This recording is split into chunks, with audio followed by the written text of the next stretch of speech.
We got Jeff Johnson with 3 things that you need to know. Good morning, Jeff. Hey, good morning, brother. How y'all feeling today? Man, we blessed this morning. Thankful to be alive, and it is the Brat's birthday today. Happy birthday, DeBrat. She got a delay. All right. Yeah, something wrong with her. Yeah, her mic be in and out because we all broadcasting from different places, so the internet is acting crazy. I get it. Well, happy birthday anyway. I would sing you happy birthday if I knew how to sing. 3 things, Rick, and listen, I think that there are a lot of people yesterday that heard the president talk about the fact that he had the power to reopen the states. And there's been a ton of people on both sides of the aisle that have come really hard in saying that he doesn't know what the hell he's talking about.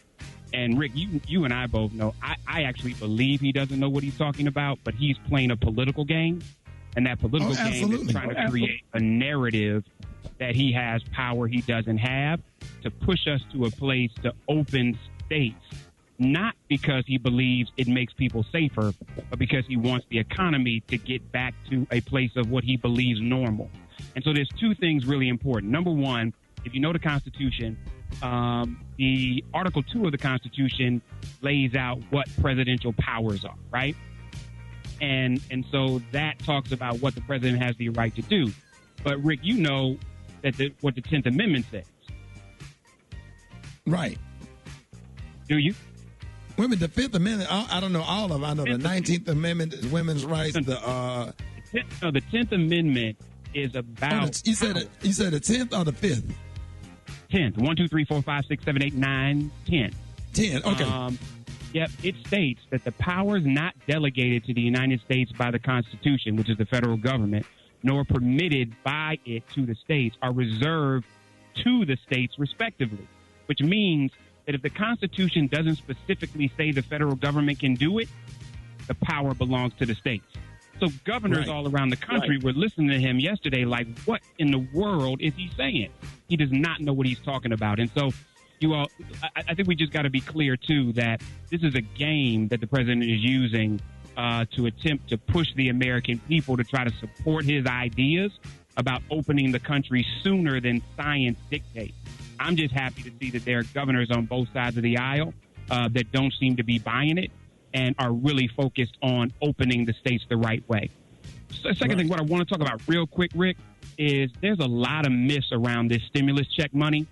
There are people that think that it's a loan, and they're being told that if you get it, you got to pay it back. There's all kind of myths. So really quickly, you all, this is one. If you get this $1,200 for those earning up to $75,000 or $2,400 for couples earning up to $150,000, or the $500 for every dependent under 17, that is not taxable income. I repeat, that is not taxable income. The second thing is, excuse me, you do not have to pay it back next tax season. You might even receive more money when you file your 2020 taxes. And so it's based on your 2019, 2018 returns. And the reality is that if you find out you receive a larger credit based on your 2020 adjusted gross income, you receive that difference next year. The other thing is, for those of you that have paid taxes before and the IRS has your bank account information, you're not waiting for a check. The money is going to be directly deposited into your account. The people who have to wait longer are those that the IRS does not have your bank account information, either because you didn't file or you didn't include it, and that you have the ability to go online and give them that information if you choose to, so that they can do a direct deposit versus you waiting on a check. There is a way to fill that out. And so, Rick, I just think it's super important that we share the right information, because the internet is killing us with misinformation. I'm hearing people thinking they got to pay it back, that it's being taken from some other places. Listen, the government's always going to find a way to get their money, but let's at least know what the CARES Act say and what the law is. Before I get out of here, Rick, I just want to say to folks, there's a lot of emotions. I've talked to some students who aren't graduating, who aren't having prom, some people who are missing opportunities. And I think, Rick, we're being told so often to recognize how blessed we are, but sometimes I think we have to give ourselves space to mourn stuff we lost. and be okay with that.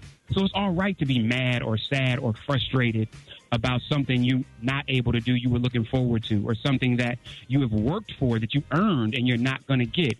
It doesn't mean that you don't believe you're blessed, and it doesn't mean that you're not thankful.